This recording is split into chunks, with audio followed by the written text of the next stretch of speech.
What's up guys, Omni here. You guys know how it goes, another day, another video. Last night I tweeted I sleep. What recent news, topic, tweets, videos you want me to talk about tomorrow? Yeah, guys, it's Monday, February 3rd. Welcome to the second day of the 12 months of 2025. You made it. Here's what we're going to be talking about today. As you guys probably know, the Grammys was last night. A lot of weird things happened per usual. I'll tell you guys the highlights in case you missed it. We got yet another week of President Donald Trump doing the whole Donald Trump thing. YouTuber Ethan Klein of H3H3 Productions dropped a 2-hour expose video on popular political commentary Hasan Piker. I watched it, it was pretty interesting. I'll TLDR it for those of you who haven't had the time to watch it and give you my thoughts. I'll sprinkle in some other big news that happened over the past couple of days as well. I still want to cover the whole Blake Lively versus Justin Baldoni court case that's going on because apparently it's like heating up, but I think it's good that I didn't because there's like updates like every day. It keeps getting like wilder and wilder. I think I'm going to have to make my own video talking about it from beginning to end to where it is now, but I'm telling you, if you have not been keeping up on that thing, that's the drama that keeps on dramaing. First, let's switch gears, okay?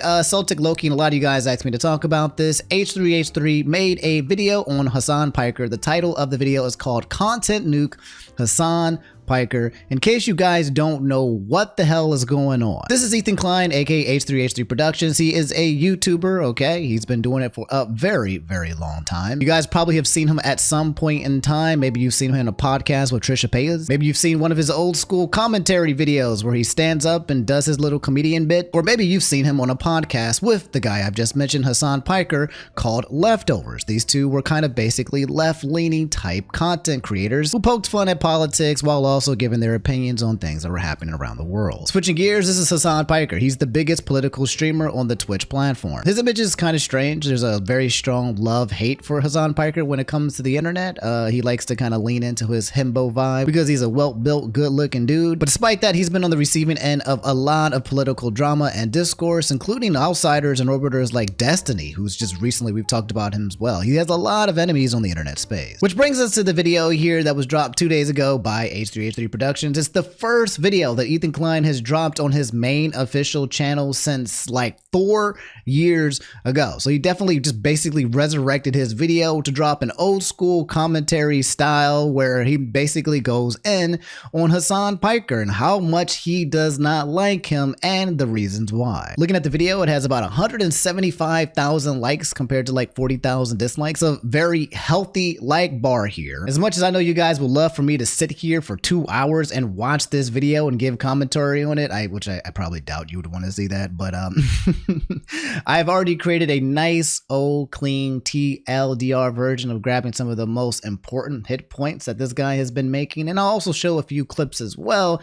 that I think was worth you guys kind of like catching to get some of the context as well. So yeah, the video can be broken down to maybe 4 or 5 different points depending on how you're looking at it. The first point, let's just talk about the introduction. Essentially, Ethan begins the video by acknowledging that he never expected to be in this situation. He had stated that he and Hasan were once close friends, and again, like I said before, they were co-hosts of Leftovers, but their relationship has deteriorated beyond repair. He then says the purpose of this video is to set the record straight and explain why he can no longer support or associate with Hasan, since there seems to be a lot of rumors circulating around the internet around the entire incident that has been happening for a very long time at this point. He also emphasizes that this is not about personal drama. He is basically making the video because he feels a moral obligation to address the extremist rhetoric that Hasan spreads. He also talks about how he once defended Hasan and his edgy takes, but over time he started noticing a lot of troubling patterns. One of the biggest things was Hasan's response to the whole October 7th attacks. Ethan felt at that point that Hasan had showed a lack of empathy and spreading some misinformation to downplay the atrocities that happened then. Also in the introduction, Ethan talks about how he expresses a lot of regret for basically helping Hasan grow his platform and basically acknowledge that he played a role in making Hasan's influence bigger than it already was. And lastly, he ends the introduction talking about how he is going to talk about Twitch and their bias and their role in basically protecting Hasan despite all the violations that he's created on the platform. Meanwhile, while he's doing all of this, he's sticking to his old school H3H3 like Ethan Klein type commentary style of communication, okay? He's a bit of a comedian, and I'm pretty much of a big fan of H3H3 to be honest. When it comes to like old school Ethan Klein and how he makes his videos, I've always found, I don't know what form of humor you would call it, but I always liked it. I always thought he was a pretty good comedian and a pretty good YouTuber as well. But if you're not aware of it, the presentation of the video might seem a little awkward or weird, especially if you're not, familiar with Ethan Klein's content style of videos. But if you are, then you can see how he pays homage to a lot of ways that he used to make videos back in the day. It's almost like we went back to like 2015, 2010 styles of YouTube videos. And sometimes I do miss that era. Sometimes I don't. The second part of the video has to do with Hasan and a lot of his reactions when it came to the Hamas attack on October 7th. There's a lot of different floating points, and I'm going to avoid the kind of sensitive things that Ethan talks about because, you guys know what happened, but I'll keep it kind of like surface level for you guys and for the sake of basically getting to the end of this video. But yeah, basically what Ethan does is he presents clips of Hasan's live streams where he basically, reacted to the attacks. From there, he points out that Hasan either minimized or downplayed the brutality of the Hamas attack on Israeli civilians. Ethan feels that Hasan's reaction lacked basic human empathy, which he was more concerned with pushing his political takes than acknowledging the suffering of the victim. Ethan also says that he finds it kind of shocking and abhorrent that Hasan couldn't basically condemn what was the murder and kidnapping of innocent people, including children. Ethan continues and he basically points out that Hasan is basically very, very good at either doing misleading or creating false claims and misinformation in real time. Essentially, Ethan kept showing tons and tons of clips that showed Hasan basically glorifying or maybe even downplaying which were legit registered terrorist organizations.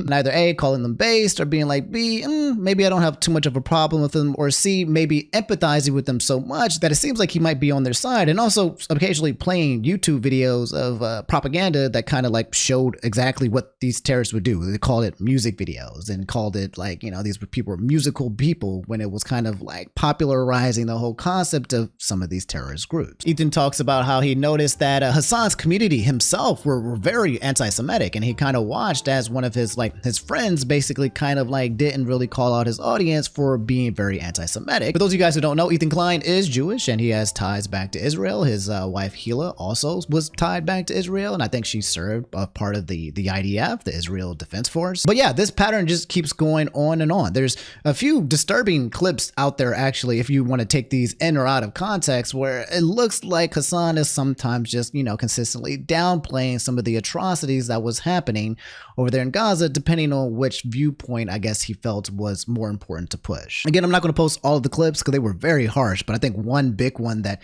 Ethan Klein kept talking about was the R word, okay, of some of the women that were over there, and it looked like Hasan was kind of potentially negating it, saying it might have been like, overblown or fake news or something that didn't really happen at certain points in times, and Ethan been like, yeah, the fact that that's what you felt, and yet then showed testimony of like an actual woman there who literally came on into an interview and talked about her experience and what she saw, which seems to be the opposite of what Hasan believed. There was another part of the video that was kind of like weird, unsettling, but kind of funny when he invites NMP LOL. He was a part of the stream as well. If you guys don't know NMP LOL, he is a streamer for OTK, black dude, happy Black History Month. Anyway, yeah, there's a clip in there a few times where basically he kind of just sits him down and leaves and plays some propaganda, some terrorist propaganda. And he's just like, bro, what is happening here? Are you are you literally sitting me here right now and having me watch some terrorist music video? And he's like, no, it's just music. It's a musical. It's a music video, and you can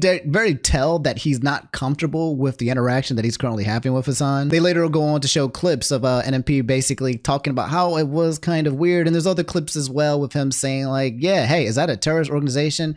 Then I do not support them. And it's a little strange because it basically shows the interaction of Hasan with, one of these co-streamers, and it kind of makes Hasan look a little sus. There's other tidbits as well Ethan Klein shows, like the whole interview with Piers Morgan and Hasan Piker, and Hasan talks about how he is like a certified propagandist. I don't know if he's literally saying that as to be true or he's just being facetious. Around the 40-minute mark, Ethan Klein talks about how Hasan basically platformed a known Houthi terrorist, basically. It was, I guess he kept saying, was some kid from Yemen. If you looked at his social medias, the kid was, a very terrifying creature in terms of his rhetoric, but Hasan was kind of like up there laughing and joking and talking about how, it was, I don't know, it was almost like he was trying to do a journal interview section, but he was more so just kind of laughing and giggling with the guy and saying how things were kind of cool. Ethan pointing out like, hey, if you're going to be a journalist, you got to ask some hard-hitting questions, not just get chummy with a person who claims that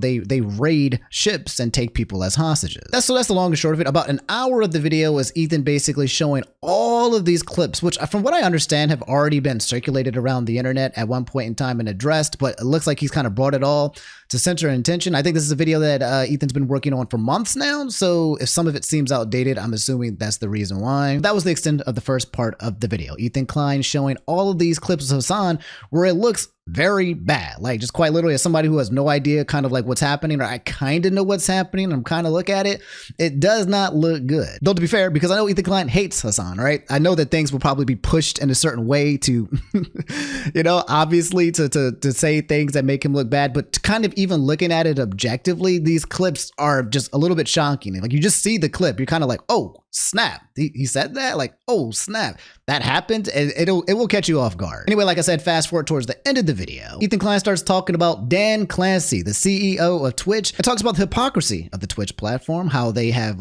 kind of supported anti-Semitic rhetoric on their platform while also pushing out the opposite. He talks about how Dan Clancy already is a bit of a creep because every time Dan Clancy pulls out his phone to kind of show like, oh, here's the Twitch and all of the things that you can do and all the features, like the row of like content creators is always like the cam girls, right? So it's so Dan Clancy, he definitely has a type. He also talks about how Dan Clancy is a huge fan of Hasan Piker, where Dan has said that, you know, Hasan is one of his favorite streamers as well. And in that case, I don't know exactly how far that goes. Like he could be like, oh yeah, I'll watch Hasan, but I don't know how far the Dan Clancy rabbit hole goes in terms of how much he does watch Hasan versus just saying that he does. What else? They talk about Froggen. I don't know, you guys know that streamer, Froggen. We've talked about her in the past.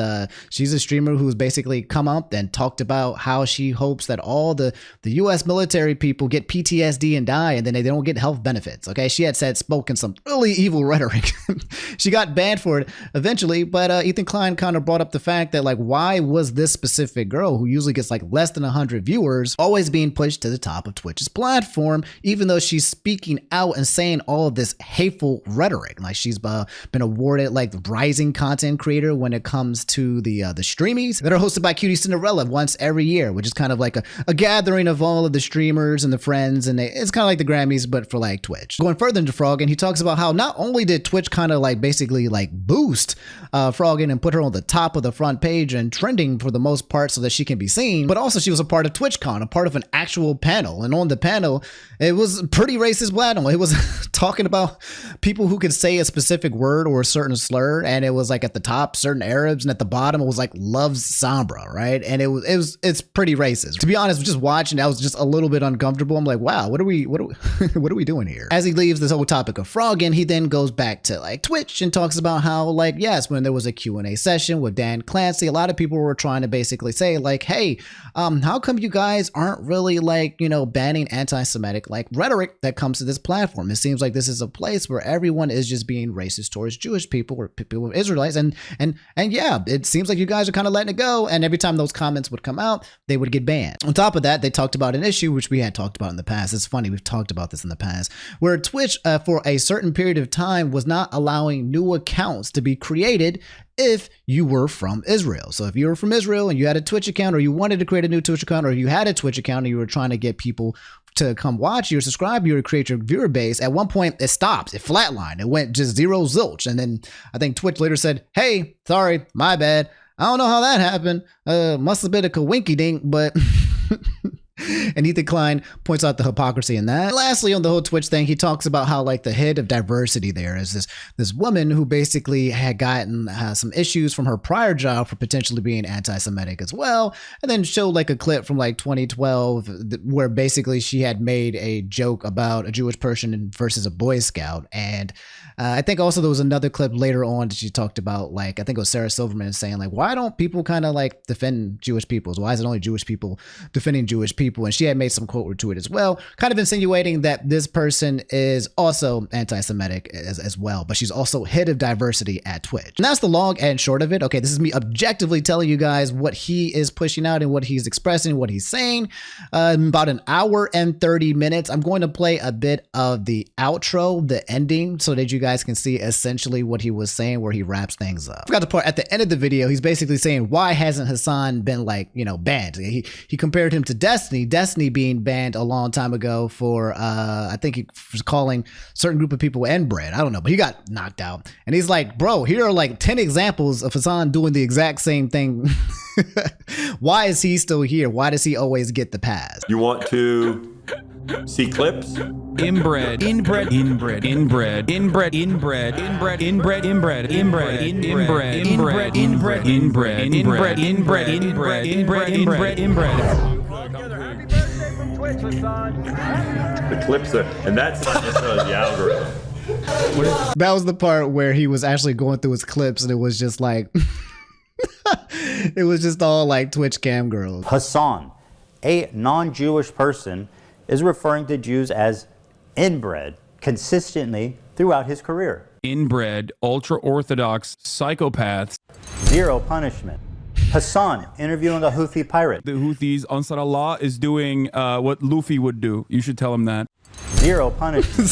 Hasan watching terrorist Zero propaganda punishment. with zero critical commentary. They do like, What is they do this? musicals. They're very musical people. Are you being serious? Zero punishment.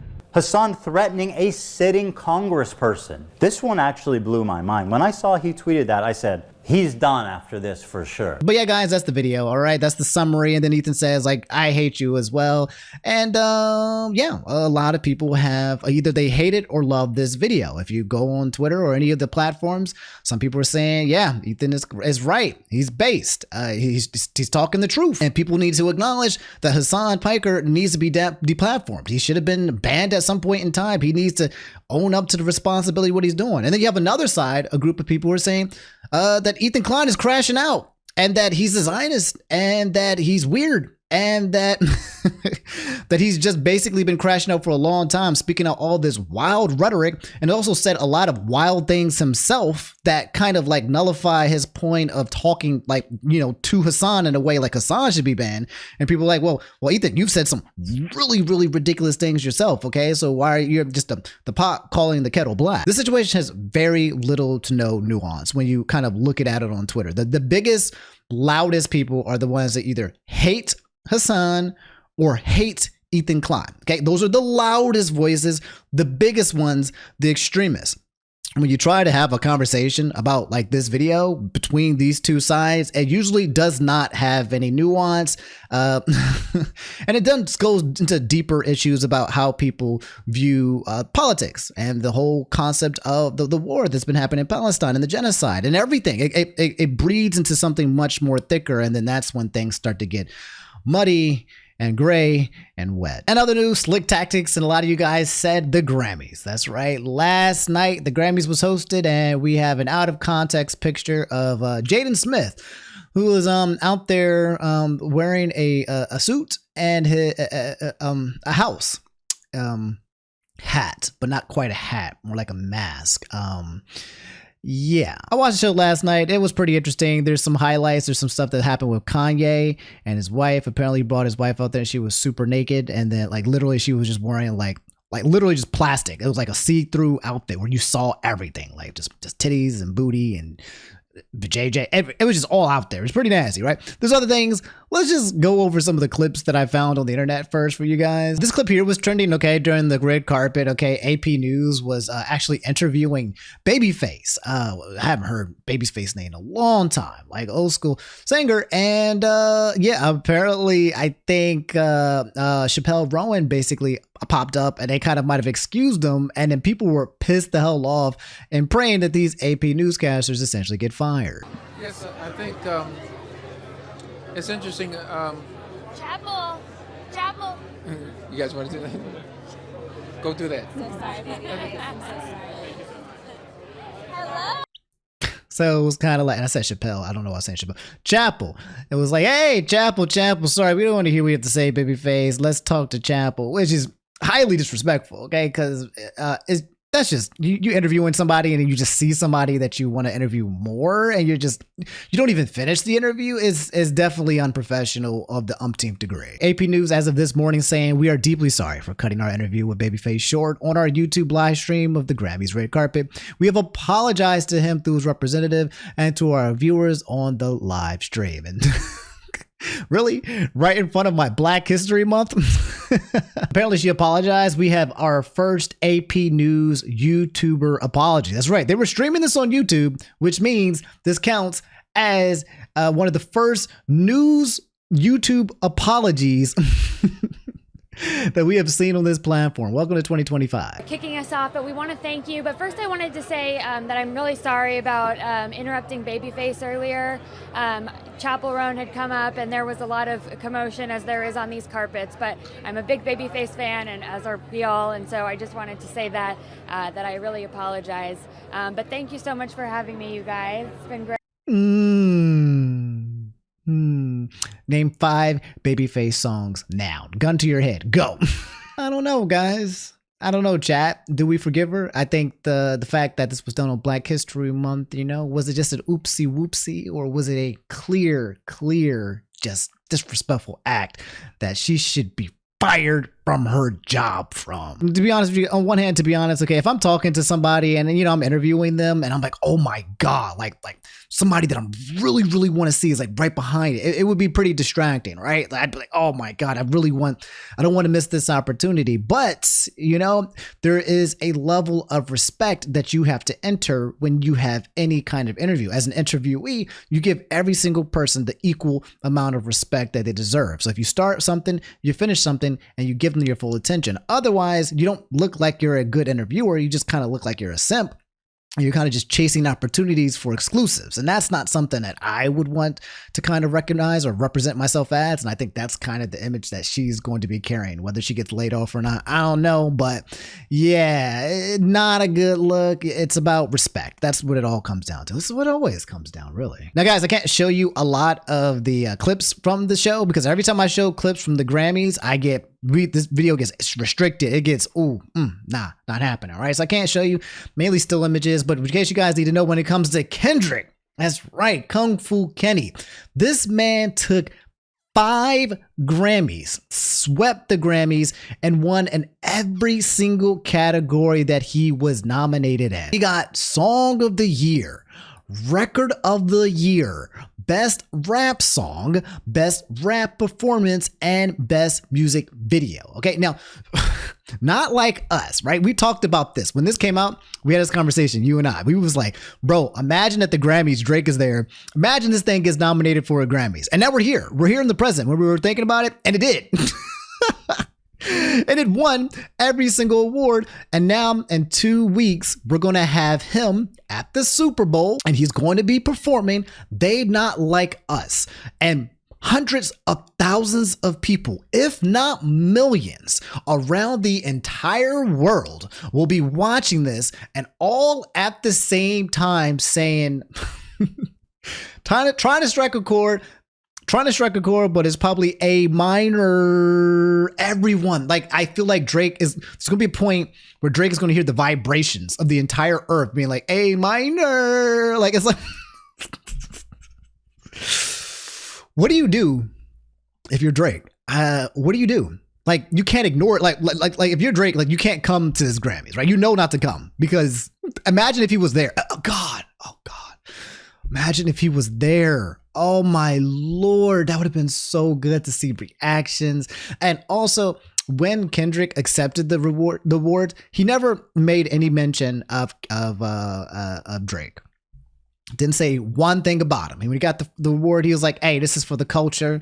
You know, this is for the city. This is for Cali. This is for my homies. This is for the past. This is for it's just for the culture. It's always for the culture. It's always about respect. And he keeps it, it says about how we're uplifting young artists and Cali life and everything, and West Coast. And it's about elementary school in the hood and rap, right? That's all he always says, but he never, comes out and says anything else about Drake. But man, oh God, I wonder where Drake was when this was happening. Where was Drake when the Grammys was on? Was he watching it? Or was he like, I made a joke on, like, was he at home? Was he at home playing Fortnite, just pretending, just pretending it wasn't happening? Was he getting text messages? Was somebody like updating him, be like, yeah, dog, he got the Grammy. Like, yeah, he got the Grammy. How many Grammys did he get? How many Grammys? 5. 5? Oh, that one song from me. They played it. Was anybody singing it? Yes, they were singing it. Taylor Swift, the people, Beyonce, every single person in the building of all of the Grammys was dancing to They Not Like Us. And there are clips on the Grammys of them being like, A minor. Imagine all of Hollywood singing about you, Drake, being a pedophile. You, all of them. You got no allies left. That has got to be so terrible. I would be, he needs to be on Neighborhood Watch and potentially another watch, if you know what I mean, because I couldn't do it. I would retire. I would retire life. I would retire life. Poorly aged things. Kendrick just opened his mouth. Someone go hand him a Grammy on Drake's Family Matters. Why is he sweating on this picture of this Genius bar? He did. Kendrick opened his mouth. Not only did he get 1 Grammy right now, my man's got 5. I think I can show you guys this clip. This is a clip of Willow Smith and Jayden Smith, the kids of Will Smith and Jada Pinkett Smith. And yeah, you have here Willow. I don't even know how old she is, but I'm guessing she's older enough to kind of just wear, what is this? Just lingerie and there's a big heavy jacket on top of it.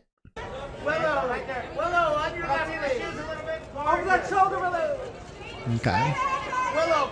So she's just modeling. It's interesting. When I see these things, I think to myself, man, what is it like being like a Nepo baby, right? Like your life is just so non-traditional.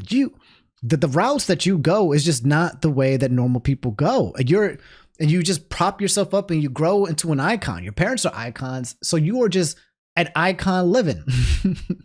Well, the famous words of Jayden, you just become an icon and your life is now just being a thing, almost like a prop. It's a different way of living, just rich people living, I suppose. It's still a form of it, but yeah, just the journeys that these guys take. They're artists, so she makes music, and so does Jayden as well. So they obviously should be here as well. But it's just interesting to see how their lives are basically transforming. And then we keep going. Here's Willow. She's still posing. I think eventually we get to Jayden. Where is he at? There he is. There's the gang. Why is his hands and shoulders? Why is he standing like that? Why? What do you like? I mean, to me, it just screams like attention. Yeah, I'm gonna go to the Grammys. I'm gonna wear a black mansion for it. But you know, at the same time, I don't hate Jayden. I actually love Jayden. Actually, I love Jayden's song, Icon Living. Icon. That song is actually one of my top like 10s that I listen to in the gym. It's such a banger. I actually unironically love Jayden and the character that he's created from the anime that he made with the big Toblerone. I forget what that anime was called, to some of the, what he'd been pushing, the realize back in the Twitter day when he was kind of like just talking into the air and the space.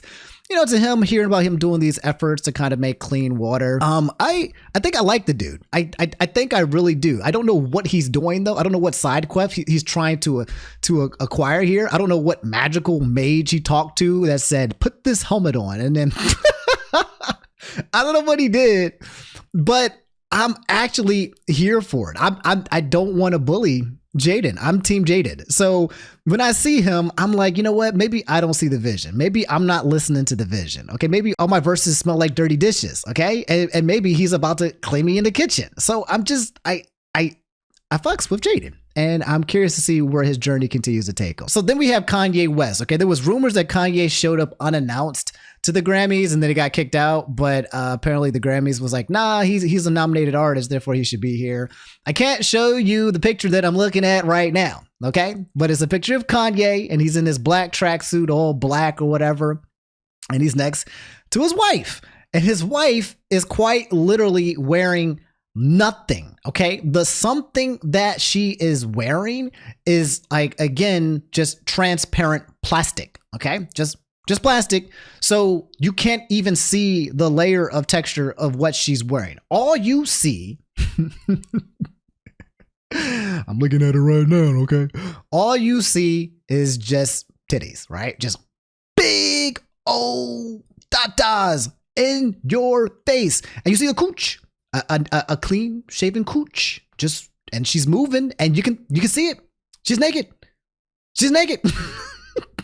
She turns around, all you see is booty. Like it's a naked person. Okay, that's it. That's the cosplay. Is I'm naked. That's the cosplay. A lot of people were just like, dude, what are you doing, Kanye? Like there's a video or there's a picture of a kid who's like on the carpet, who's literally just looking at Kanye's wife and being like, oh wow, oh my gosh, like I'm 8 years old and I'm looking.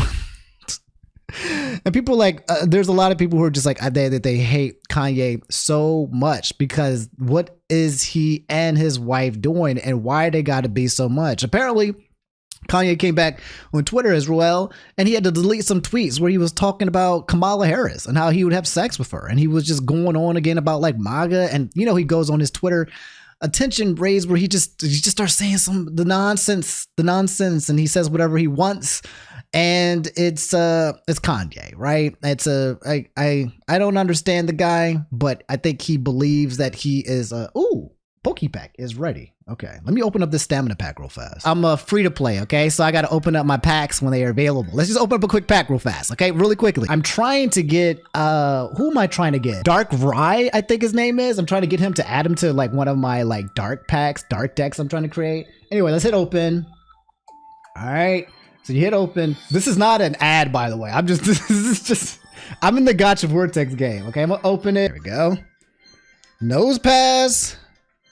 Fan Rotom, Murkrow. Who's that? Mightyena. Oh my God! Real talk. Yo, look at that. He ran. Hey, what can I say? I'm just the chosen one. I appreciate y'all. That was because of y'all. Y'all gave me that luck to give me that Heat ran. Muchly appreciated. That was a rare card. That's the chances of that happening is super rare. That's crazy. Anyway, long story short, Kanye being just weird. Okay, that's it. That's all you really know. But yeah, that's Kanye. There's a clip here. I'm gonna play it for like 5 seconds. Okay, he comes up here to accept the award. He's about to do the A minor part, by the way, and then.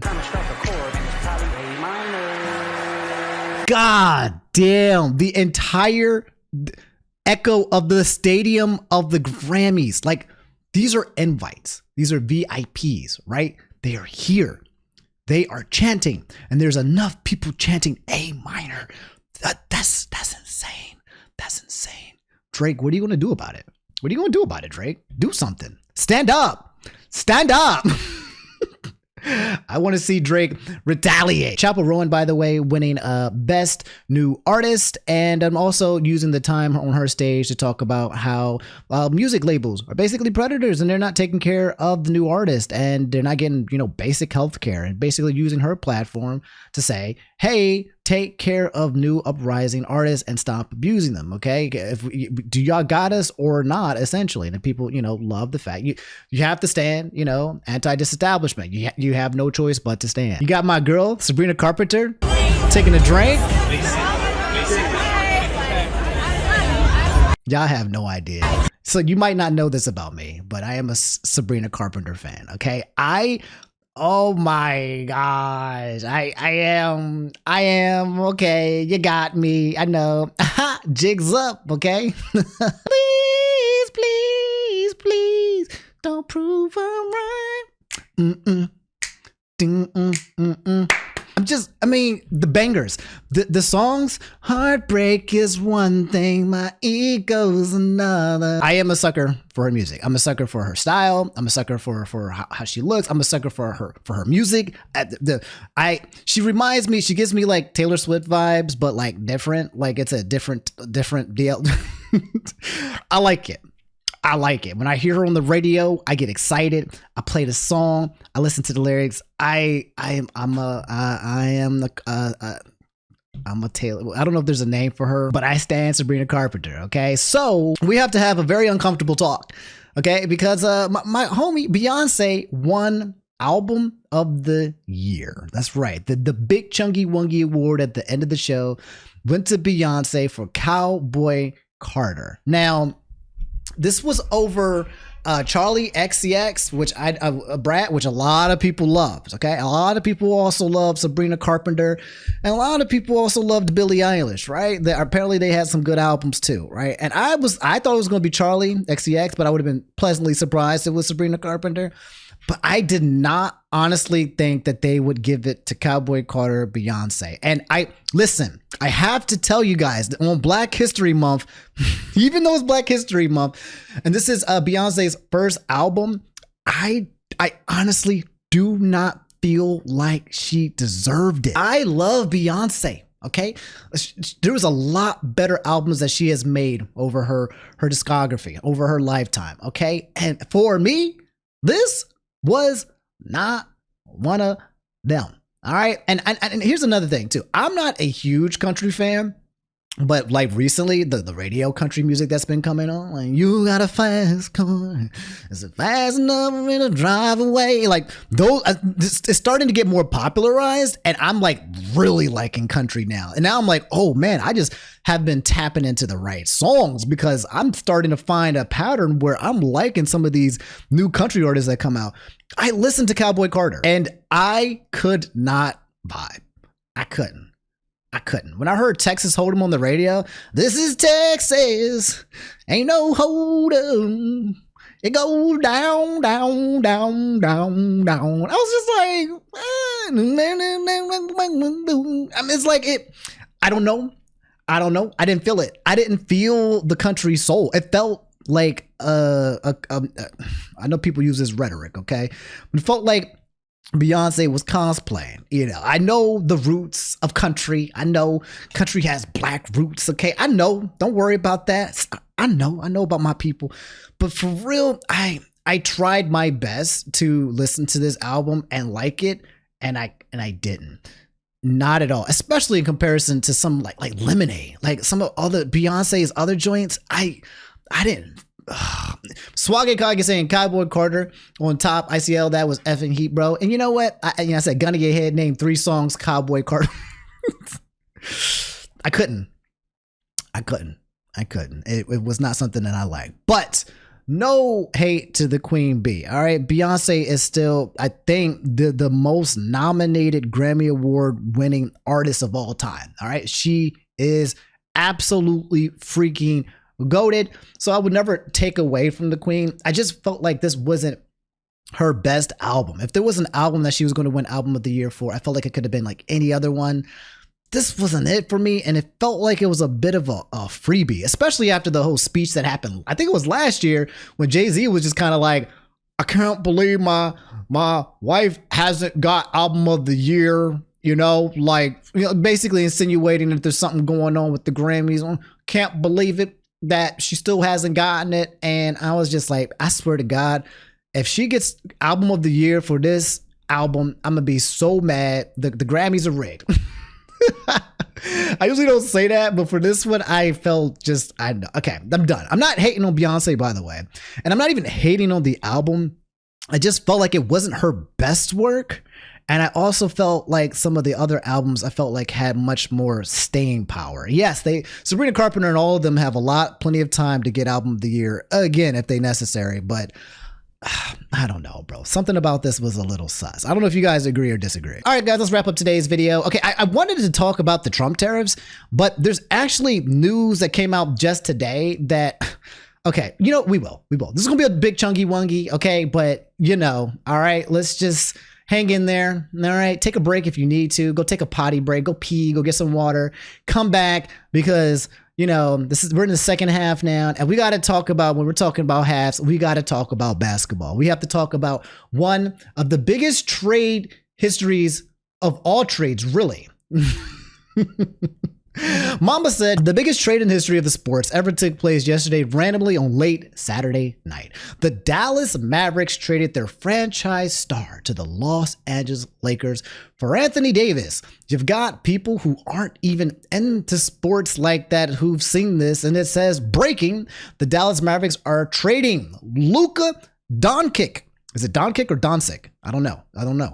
All I know his name is Luka. Maxi Kleber and Markieff Morris to the LA Lakers for Anthony Davis, Max Christie, and 2029 first round pick, sources tell ESPN. 3-team deal that includes Utah. Okay.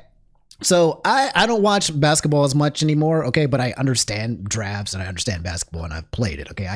I intentionally don't watch it because when I do, I get a little bit toxic and lost in the sauce. It's kind of like, you know, like a thing that I just stay away from. But yeah, for those of you guys who don't know, like Luka is like literally, I think he's considered like maybe like top 5 like NBA players in the world presently right now. And you also know Lakers also has LeBron. So you're taking one of the best players in the NBA and partnering up with LeBron James. This is like shades of like freaking Kobe Bryant and Shaquille O'Neal. Okay, when Kobe was for the Lakers and Shaq came on to the Lakers, that was, I think it was from Magic. I can't remember. It's the shades of one of the strongest dynamic duos that we'll probably see here. But also, I mean, the Lakers is not without any other character. They have other really good basketball players. So it's like it's stacked. It's a stat.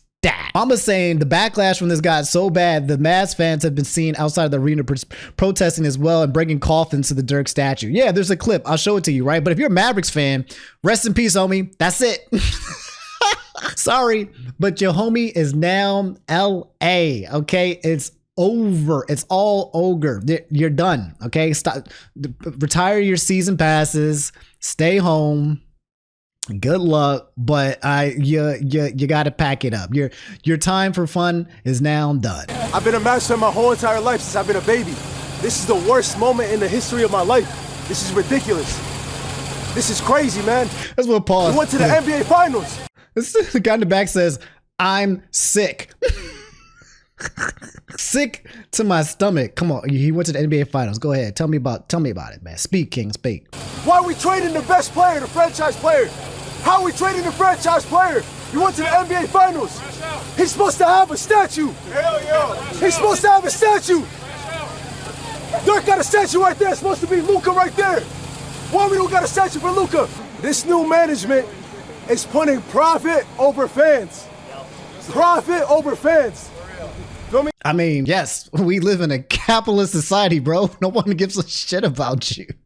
I feel like, why does everyone still think that rich people care about you, right? These organizations, like it's always shocking to me when people have like the surprise, you know, Pikachu face when capitalist society does what a capitalist society does, which is chase after profits and puts their profits ahead of people's feelings or thoughts. Okay, it's prioritized. So whenever someone's like, "Oh, you're selling out," you yes.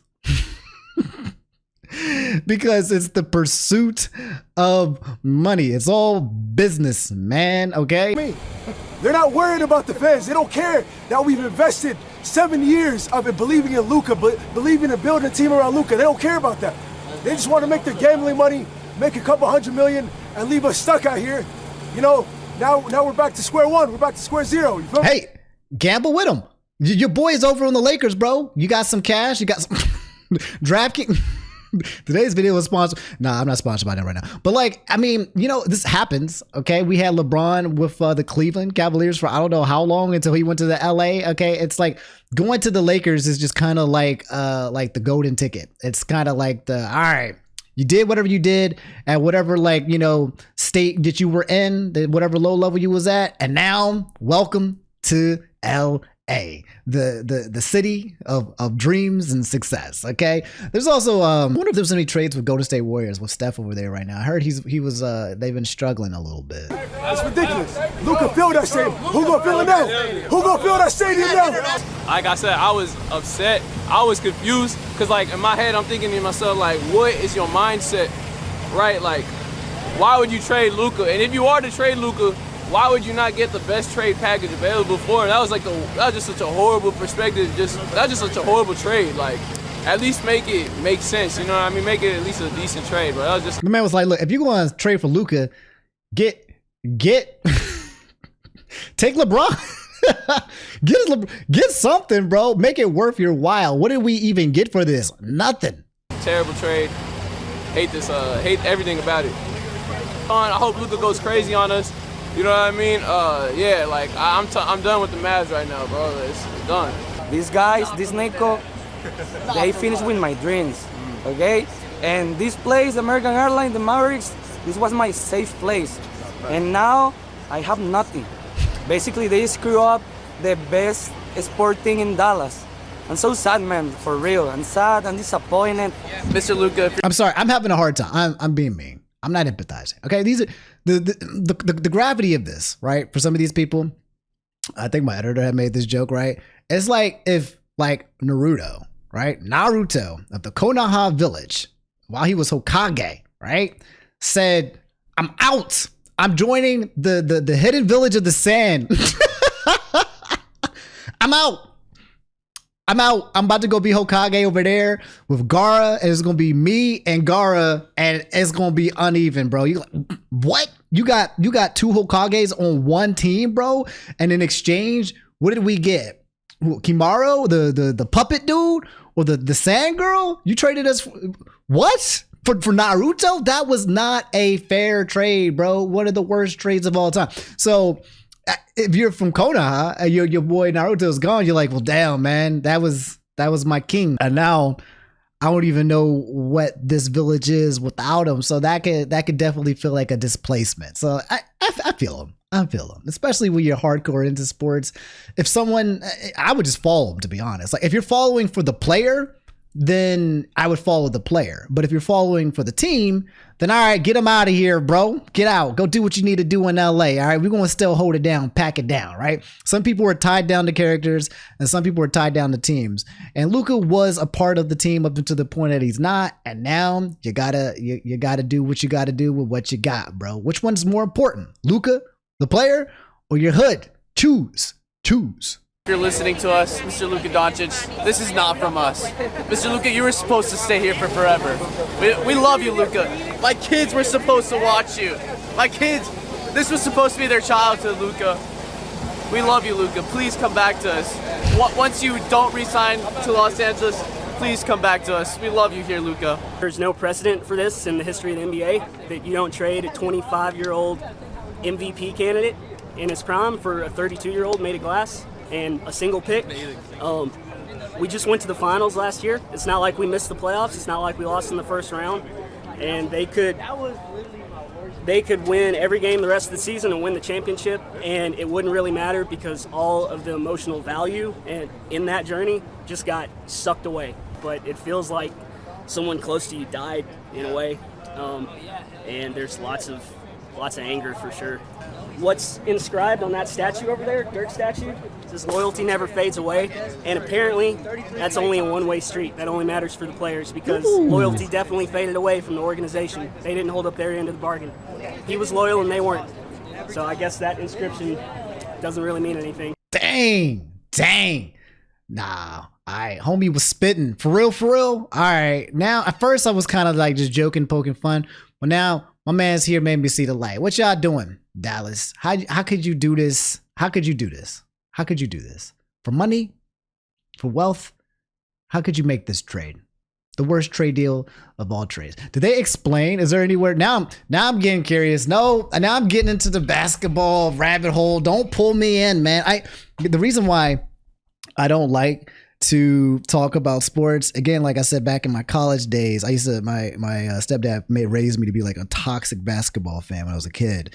And then I used to get like depressed, sad, angry, mad, emotional when like my teams would lose. And then I think one point I became aware of it and I was like, what the hell? Why is my mood attached to a freaking team winning or losing? Why is the rest of my week, or why am I grumpy for like 3 days straight just because some basketball player is lost a game? You know, like I was like, I do not want my mood attached to that anymore. This is super freaking unhealthy, and I detached from it, and I haven't been going back to it, but I am a little curious. But yeah, that's all you need to know. Luka is now Team LA, and people are super big baby rage mad. I'll be looking forward to watching the season of both Bronny and LeBron. You got LeBron, you got LeBron's son, and now you got Luka. And then I don't know what else is on the LA right now. I do know, but I'm trying to act like I don't, so I don't get lost in the sauce. But we'll see how things play out for the next season. All right, I lied. Okay, I lied. I'm not going to get to the tariffs. I'm tired. Okay. I want to stop today's video. I'll do it tomorrow. Okay. And I'm getting to the point. This one, if you made it to the end of this video, okay. If you made it to the end of this video, what I'm going to try to do, I always say, I hate this about myself. I'm going to change this about myself.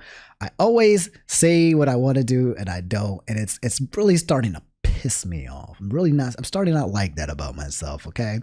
But we got some Q&As that I want to cover, and I'm getting kind of gassed out from making like hour-plus videos. Okay. Not only do they gas me out because I'm here recording for like hours and hours and hours, like literally like maybe 2 or 3 hours worth of footage and then editing it, you know, but also like I want to be more like keep you guys updated, like on a more like day-to-day current basis, which means I'm thinking I'm going to try to push out more, but like based on like what's happening like now. Like if something happens and I'm here, I'm gonna just try to record and just throw it out there. Okay, not follow a specific schedule, maybe get you a little bit more videos sooner, or maybe multiple videos a day. I'm gonna still make the big chunky wongies when we have enough news to collect it, but I feel like I really want to like I gotta you know. Did I say what I think I needed to say? Do you get it? All right, good, because I'm running out of speech. But like quite literally, I am forgetting how to use the English language because I've been up here talking for freaking forever. I love you guys. I'll catch you guys on the next episode, okay? Make sure y'all hit that sub button on the way out. Stay safe out on them streets. And yeah, I'll cover you guys with some of the tariffs, the Trump changes. I heard that some of the tariffs are getting reverted now from Mexico, and people are now doing these negotiations to keep the tariffs from hitting. Or the price of eggs are going up and down. There's the Justin Baldoni case. We got a lot. We have a lot. Chat, we have a lot. I might need to bring back streaming. That might be what it is. But otherwise, we got a lot that we need to cover. And I do want to cover it all because it's fun, man. Ain't it? It feels good to kind of cover it too, even though some of the things that we talk about is kind of stressful or sometimes it can be heinous or bad. But I feel like this is a good spot. All right.